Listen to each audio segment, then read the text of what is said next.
Olá, colegas. Então vamos dar seguimento aqui às nossas aulas. Vamos falar um pouquinho hoje de importação e exportação de dados. O R, como qualquer outra linguagem computacional, ele precisa conversar com o mundo exterior, né? Então a gente precisa conseguir importar dados para dentro da linguagem e exportar dados a partir da linguagem. Então ele precisa se comunicar com outras linguagens de programação, precisa conseguir ler dados tabulares, assim como exportar também planilhas ou qualquer outro tipo de informação que seja necessário a partir das análises feitas dentro da linguagem. Então hoje eu vou mostrar para vocês algumas coisas bem básicas, né, de como é que a gente faz isso. É um material inicial, então a gente conseguiria explorar muito essa parte de importação e exportação, mas eu vou passar aqui as linhas gerais, que é o que é necessário para a gente entender e começar a trabalhar. A primeira coisa que eu quero mostrar para vocês, então aqui eu tenho essa funçãozinha, que é a função source. Se vocês forem notar aqui no redir, a gente tem esse botão source. Relembrando, esse botão source, ele é um botão que ele roda todo o script. Só que a gente não precisa abrir o script aqui na nossa aba de scripts para que a gente consiga rodar o source. A partir dessa função source, a gente consegue passar o caminho para um script determinado que a gente queira rodar, e aí a partir daí a gente dá o source, passa esse caminho, passa esse endereço, e a linguagem vai lá e vai rodar toda a linha de comando que está dentro daquele script. No caso aqui, eu estou só mostrando o nome do script que eu tenho, é o script exemplo.r, e ele está dentro da pasta data. Então ele está aqui na minha mesma, dentro da, se eu for aqui fazer um list files, eu vou ver que aqui dentro da minha pasta, que é a minha pasta de trabalho, meu work directory, eu tenho lá a pasta data, né?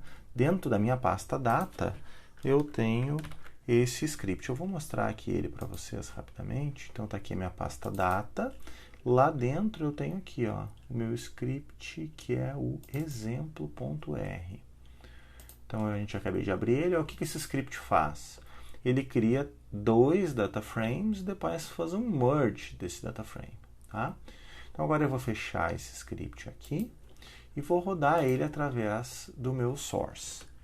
Então tá aqui, a gente pode observar que ele montou o primeiro data frame, montou o segundo data frame e fez o merge. Então ele rodou exatamente o que estava determinado aqui nesse nosso script chamado exemplo. Então a gente roda primeiro o data frame biometria, depois o data frame sports, depois a gente faz um data frame unido a partir do merge de biometria e de sports, tá?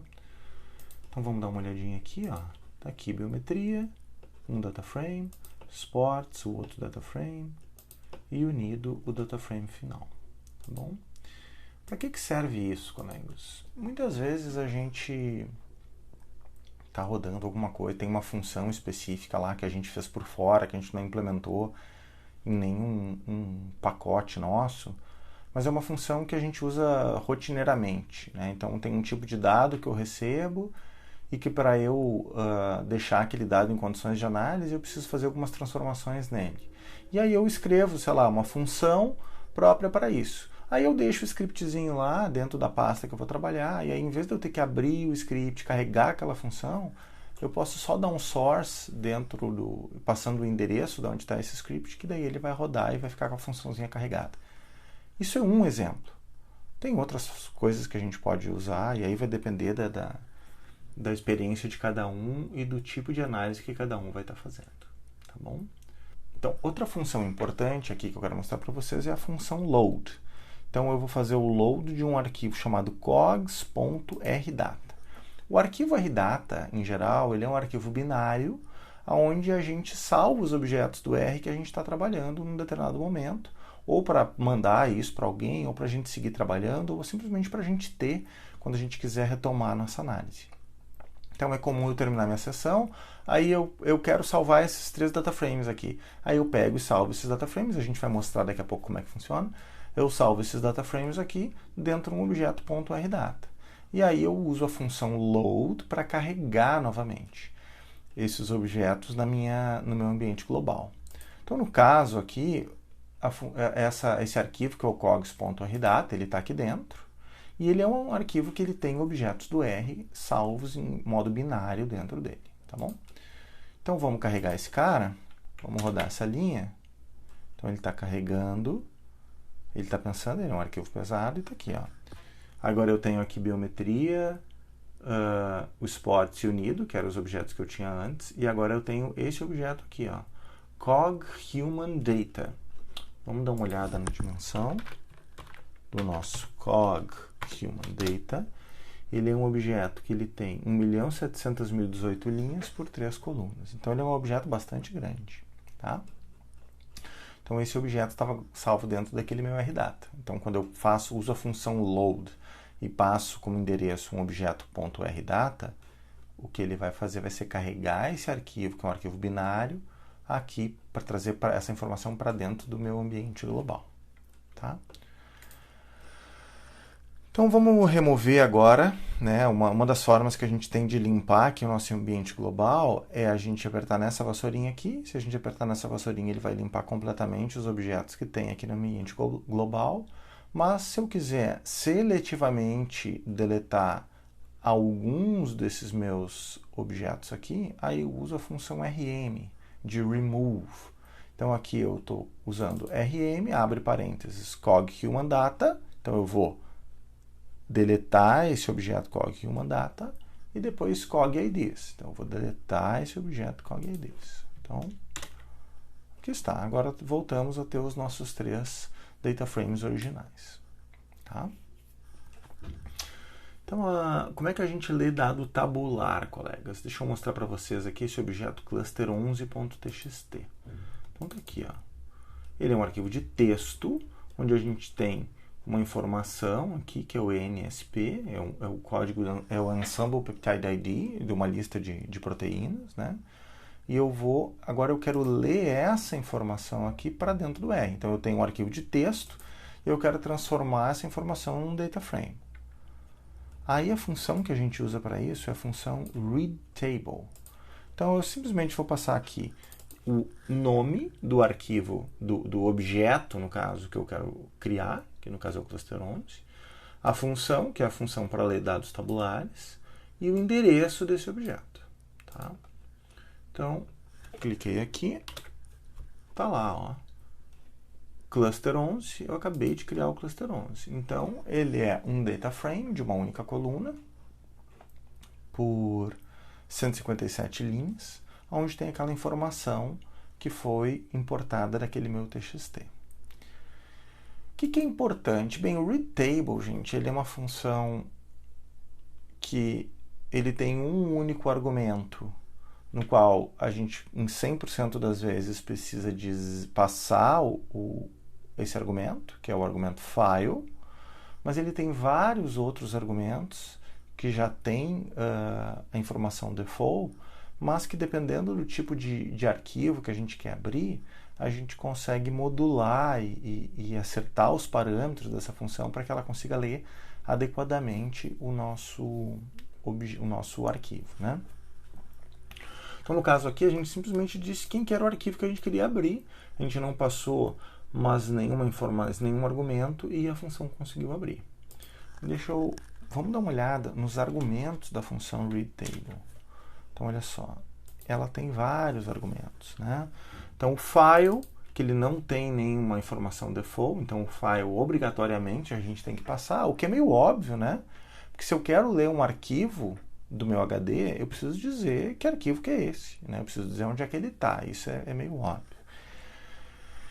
Mas a gente tem vários outros argumentos, se tem cabeçalho, qual que é o tipo de separador, qual que é o decimal, e assim por diante, tá? Então, a gente pode entrar aqui no help da função readTable, onde a gente consegue ver aqui a informação de todos os argumentos necessários, né? Então, vamos dar uma olhadinha aqui. Então, está aqui a informação, né, do nosso readTable, né? Então a gente tem aqui a descrição, aí o usage, daí tem todos os argumentos. Na verdade, o readTable ele é uma família de funções, né? Porque o que muda basicamente é o separador. Então, por exemplo, se a gente tem CSV, comma separated value, que são valores separados por vírgula, a gente pode usar a função readCSV. A gente tem a função readDeline. Então é uma família de funções. E aí aqui nos argumentos a gente tem a descrição de todos os argumentos, né? File, sep, quote, row names, call names, call classes e assim por diante. Que é só a gente olhar ali com calma para a gente entender exatamente tudo que a gente precisa para conseguir rodar essa função. Certo? Então deixa eu reorganizar aqui. Então, colegas, a outra coisa importante é que agora eu quero mostrar para vocês a função CSV aqui, né? Então, eu tenho um dado, que é um dado separado por vírgulas, que é esse hospitaldata.csv. Todos esses dados aqui, eles vão estar disponíveis lá no CIGAD de vocês. Então, eu rodo aqui esse hospital data, e aí está aqui, ó. Dá uma olhada aqui, ele vem como um data frame. Então, isso aqui é uma informação de hospitais de alguns lugares dos Estados Unidos. Tá bom? Então agora eu quero mostrar um exemplo para vocês. A gente tem um arquivo, que é esse arquivo chamado de CogMappings versão 9. Tá? Tá aqui ele, ó. Ele é um arquivo de texto e ele é um arquivo que ele tem 374.3 megabytes. Então ele é um arquivo bem grande. Tá? Então vamos tentar carregar esse arquivo simplesmente aqui com o nosso readTable. Então vamos lá, read.table, aí a gente vai passar o endereço, né, que é data barra, e ele está lá dentro, ó, cog.txt. Vamos dar uma olhada, ele deu erro. Por que quando a gente foi abrir o arquivo cluster11 ele leu? E por que quando a gente foi abrir o nosso CogMappings, ele deu um erro? Qual que é o erro que ele deu? Ó, erro in scan. Aí ele diz assim, line 8 did not have 6 elements. Por algum motivo, ele identificou que havia 6 elementos por linha, e na linha 8 isso não fez mais sentido para o programa, e aí ele viu que a avaliação tinha sido errada, e aí ele deu uma mensagem de erro. O que significa isso, gente? Significa que esse arquivo ele deve ter uma complexidade um pouquinho maior, de forma que os argumentos default que são passados para a função readTable não são suficientemente adequados para conseguir ler esse arquivo. Mas aí o que a gente faz? Bem, a gente pode tentar usar um outro programa por fora para tentar olhar como é que é esse arquivo, mas quando a gente tem arquivos muito grandes, isso também é um pouco complicado. E como eu já disse para vocês em outra oportunidade, a gente tem que procurar trabalhar sempre dentro da linguagem o máximo de tempo possível, porque isso aí diminui erro. Cada vez que a gente vai usar uma linguagem fora para fazer alguma coisa, que a gente tem que botar dado para dentro, jogar dado para fora, aumenta a probabilidade da gente errar alguma coisa ou de esquecer eventualmente qual foi a configuração do outro programa que a gente usou. Então, à medida que a gente consegue fazer um script e rodar toda a nossa análise aqui dentro do R, ou de uma outra linguagem qualquer, mas no nosso caso aqui a gente está trabalhando com R, isso facilita para que a gente consiga reproduzir essa análise de forma mais adequada num futuro que a gente precise fazer isso. Então, uma das coisas que a gente pode fazer é utilizar outras funções para tentar identificar como é que é a estrutura desse arquivo que a gente quer abrir. Uma delas é essa função readLines. Então, o que a gente vai fazer? A gente vai fazer readLines, vai passar o nosso arquivo lá, tá? Só que aqui ele tem... Se eu rodar isso aqui, ele vai dar erro. Isso aqui é uma coisa importante, tá, gente? É bem importante. É muito comum, quando as pessoas estão começando a programar, elas vão lá e rodam uma função para ler um arquivo e ele diz assim, olha só, deu erro aqui. Por que deu erro? Olha só, ele deu erro porque there is no such file or directory. Então, nessa pasta de trabalho que eu estou trabalhando, eu não tenho esse arquivo CogMap. Por quê? Porque ele está dentro da pasta Data. Então, agora sim, ó, agora que eu coloquei o endereço correto, eu vou conseguir ir lá e abrir o meu arquivo. Vamos tentar olhar aqui para ver o que esse readlines faz. Então, ele pega, olha só, ele pegou... Vamos olhar de novo o script aqui. Então, eu fiz um readlines e eu li as 10 primeiras linhas. Primeira coisa, moçada, ele fez um objeto que é um vetor. De caractere, a gente consegue ver as aspas aqui, né? Com 10 posições. Então, ele pega cada linha do meu arquivo, põe toda a informação como um caractere dentro da primeira posição de um vetor de caractere. Segunda linha, toda ela vai como um caractere na segunda posição desse mesmo vetor de caracteres e assim sucessivamente até o número de linhas que eu mandei ele ler, que no caso aqui foram 10. Bem, qual é a primeira coisa que a gente consegue ver aqui? A gente consegue ver que eu tenho, a partir da segunda linha, dados que me parecem ser similares, coerentes de uma linha com a outra. E a primeira linha, esses dados são diferentes. Pelo menos é o que me parece mais nítido, né? Então, a primeira coisa que a gente vê aqui é a cerquilha. Para que serve a cerquilha no R na maioria dos casos? Ela é um caractere de comentário. Então, quando começa com a cerquilha, já começa complicado, porque o R já tem dificuldades para entender isso. Então, a primeira coisa que a gente tem que dizer é que não há caractere de comentário. Então, quando a gente for lá carregar a nosso read table, deixa eu mostrar aqui para vocês, read table. Então, tem um argumento, file read sep quote, tem um argumento aqui, que é o argumento comment char, que é o caractere de comentário. Esse argumento aqui, a gente já tem que deixar ele vazio, para dizer que não tem caractere de comentário. Então, assim por diante. Então, outra coisa aqui, file. Bem, o file a gente já passou, né? A gente vai passar, no caso aqui, o file é o data... Opa, peraí, só um pouquinho que ficou no maiúsculo aqui. Data... CogMappings.txt. Qual que é o segundo argumento? Reader. Será que tem cabeçalho? O reader ele pergunta, tem cabeçalho ou não? Se tem, a gente coloca true. Se não tem, a gente coloca false. Será que tem? Então, a gente dá uma olhadinha aqui. A primeira linha, que é onde a gente identificou esse problema aqui da cerquilha, ela tem protein barra t-start position barra tend position barra tautology. Vocês notam que depois da barra eu tenho um T. O que significa isso? Significa que isso aqui, contra a barra T, isso aqui é o separador que foi utilizado para esse arquivo. O que significa o separador contra a barra T? Significa tab. Então, significa que esse dado aqui ele foi separado por tabulação.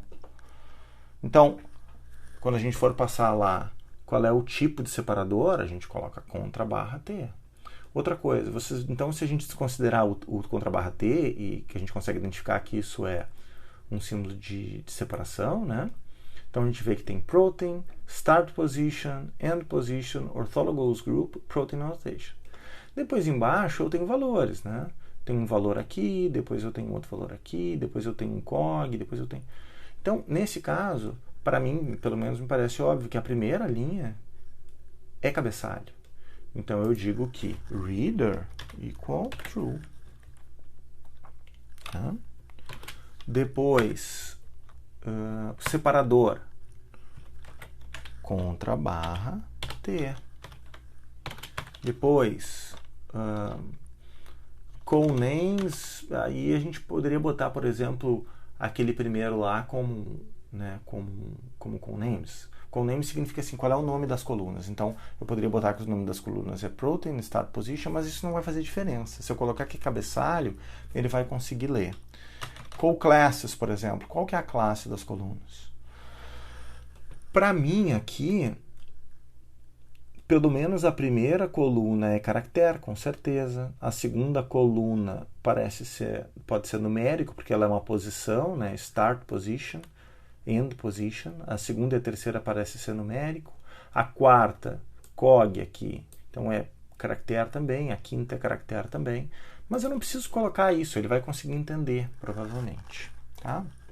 Então vocês vejam que fazendo essa função aqui que eu falei para vocês, que é a função readLines, a gente consegue obter várias informações acerca do funcionamento de como é que está a estrutura desse dado. Tá? Deixa eu mostrar uma outra função aqui para vocês, que é a função scan. Então a função scan, vamos rodar aqui, ó, scan, daí eu estou dizendo qual é o file que eu quero ler, que é o mesmo, o número de linhas, que também são 10, que eu quero ler, e eu vou ler caractere. Então, opa, de novo aqui o mesmo problema. Peraí só um pouquinho. Mesmo problema, né? Eu não botei o data aqui, então vamos colocar aqui data contra barra. Agora sim, agora ele funcionou. Então eu vou ler ali, tá lá. Ó, vocês vejam que diferente do readLines, que ele pega toda a informação e coloca numa linha, o scan, ele reconhece o separador e aí ele coleta, ele também faz um vetor de caractere, a gente mandou ele ler caractere ali, né? Só que daí ele pega cada posição e coloca cada slotzinho que ele consegue identificar de informação dentro do arquivo, que foi separado pelo separador que ele conseguiu identificar, ele pega cada um desses e separa em uma posição do meu vetor de caractere. Então, a primeira posição ele colocou protein, a segunda posição ele colocou start position, a terceira end position, orthologous group, protein annotation, e aí na quinta posição ele já é a informação digamos assim, da segunda linha do meu arquivo, né?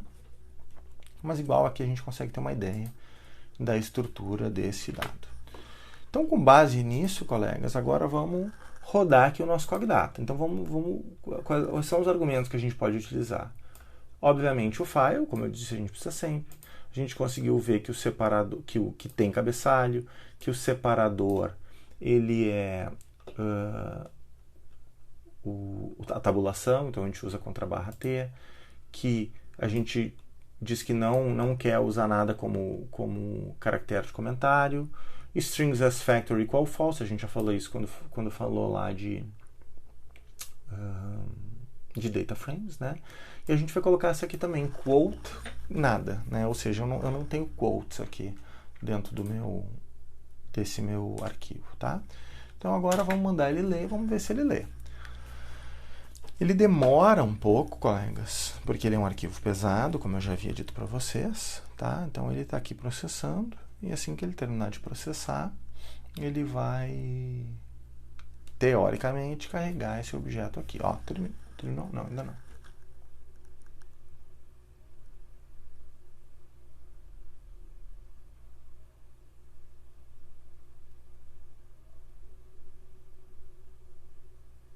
Concluiu. Tá? Então tá aqui, ó, acabou de aparecer. A gente colocou o nome de Cogdata, né? Então vamos, ó. Ele é um dado que tem 5.294.755 linhas. Então ele é um dado realmente muito grande. Vamos dar uma olhada só no início desse nosso Cogdata aqui. Então tá ali, ó. Ó. Ele colocou um X ali no lugar da cerquilha, né? Então X protein start position, protein start position, end position, orthologous group. Eu vou clicar nele aqui para ver se ele abre. Às vezes esses arquivos arquivos muito grandes ele tem um pouco de dificuldade para abrir. Mas tá lá, o proteína, posição de início, posição final, nome do grupo de ortólogo, a anotação da proteína, tá bom? Esse arquivo aqui é um arquivo de ortologia do string da versão 9 do string, tá? Que eu gosto de usar como exemplo porque ele é um arquivo bem grande. Então ele leu, conseguiu ler. Mas para ele conseguir ler, a gente teve que trabalhar um pouquinho, entender um pouquinho de como é que funciona esse arquivo para que a gente conseguisse passar os argumentos adequadamente, tá? Para que ele conseguisse funcionar.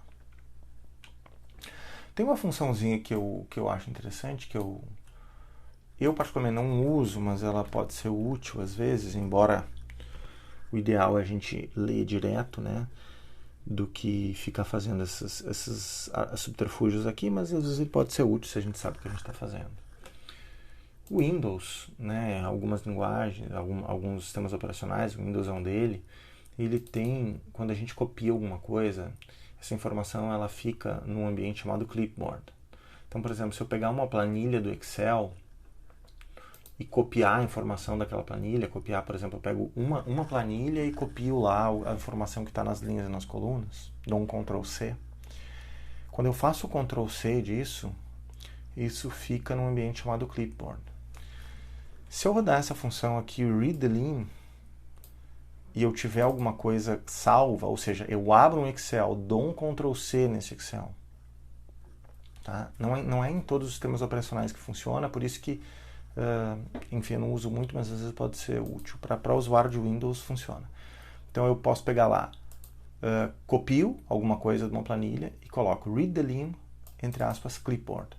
Ele vai pegar aquela informação e vai salvar isso num data frame. Então é um copia e cola de fora para dentro, assim, para facilitar a vida do usuário, mas, de novo, tem que ter cuidado para saber depois da onde que veio essa informação, para que serve essa informação e assim por diante.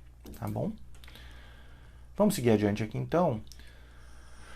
Como é que o R conversa com o mundo exterior? Né? Ele conversa através de conexões. Então a gente tem várias funções, como o readTable, que eles perspassam isso, então ele já tem a conexão direto lá dentro. Mas a gente pode abrir essas conexões diretamente por linha de comando quando a gente quer salvar alguma coisa aqui dentro do R. Então, por exemplo, eu vou abrir uma conexão aqui do tipo URL, que a gente usa para pegar coisa da internet, por exemplo. Então, essa conexão eu vou acessar essa página aqui, que é a página de um jornal aqui do Rio Grande do Norte, aqui da cidade de Natal. Tá? Então, o que eu faço? Eu crio uma conexão do tipo URL, eu passo o endereço que eu quero ler, eu digo o que eu quero fazer, no caso o R é read, eu quero ler essa informação que está lá, e eu digo quantas linhas eu quero ler. Então eu vou querer ler só 10 linhas. Então, criei a conexão, e agora eu vou aplicar a função readLines, que a gente usou ali em cima dessa conexão. Então, fiz o readLines. Agora vamos dar uma olhada, o que veio? Tá lá, ó. O que veio foi o HTML. Então aqui doctype, HTML, e aí tem aqui as 10 primeiras linhas do HTML dessa página do jornal que a gente acabou de ver. Então isso é uma forma só. Eu poderia agora usar um interpretador HTML, por exemplo, para transformar isso em linguagem de texto. Então isso é só para mostrar para vocês como é que funciona, como é que o R conversa. Essas conexões, elas são interpretadores, né? Onde a gente pega aquela informação que está em um formato, eu uso o interpretador para trazer aquela informação para dentro do formato entendido pela minha linguagem aqui. Uma coisa que é importante, colegas, é quando a gente abre uma conexão, a gente sempre depois tem que fechar essa conexão, tá bom? Bem, agora eu quero mostrar rapidamente como é que eu faço para salvar objetos em R. Então, para salvar objetos em R, eu uso a função save. Então, por exemplo, a gente tem aqui o nosso unido, o nosso biometria e o nosso sports. Então, o que eu vou fazer é salvar isso dentro de um binário. Então, antes a gente pegou e leu um arquivo, que era um arquivo .rdata. Agora eu vou criar o meu .rdata. Então, o que eu faço? Eu uso a função save, aí eu passo quem são os objetos que eu quero salvar. Aqui, no caso, são 3 data frames, mas pode ser qualquer tipo de objeto. E, obviamente, eu tenho que passar qual é o endereço que eu quero salvar. Então, eu vou salvar isso como unido.rdata. Então, criei lá. Agora, se eu for lá para a minha pasta de trabalho, a pasta que eu estou trabalhando, eu criei lá, unido.rdata, certo? Então, depois, se eu quiser continuar trabalhando com esse objeto, eu só faço o load desse unido.rdata.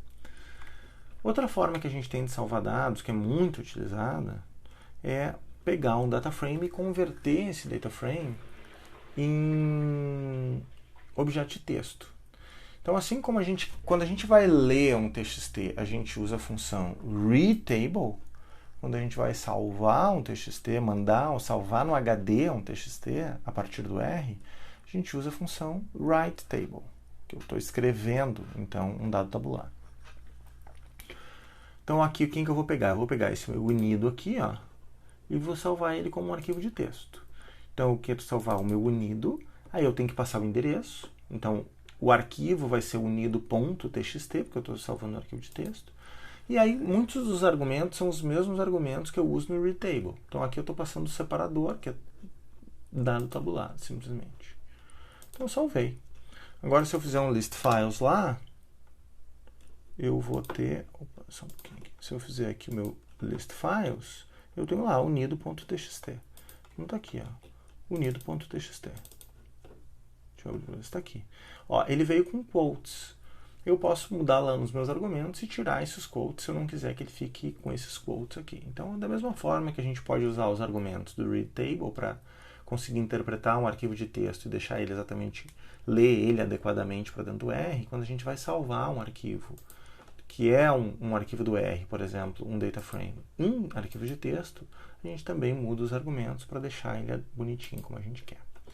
Tá certo, colegas? Então, essa é uma aula bem introdutória para a gente começar a trabalhar, para a gente conseguir importar dados, exportar dados, mas dependendo do tipo de dados, a gente tem pacotes específicos que fazem esse trabalho também. Então, tem muitos pacotes, quando a gente tem dados que são mais complexos, a gente pode usar pacotes específicos para isso, mas a gente também consegue abrir conexão para qualquer coisa. Então, são muitas conexões diferentes, eu não vou entrar no detalhe de todas elas aqui. O que eu queria falar para vocês é basicamente essa aula mais introdutória, tá bom? Então, obrigado, até uma próxima.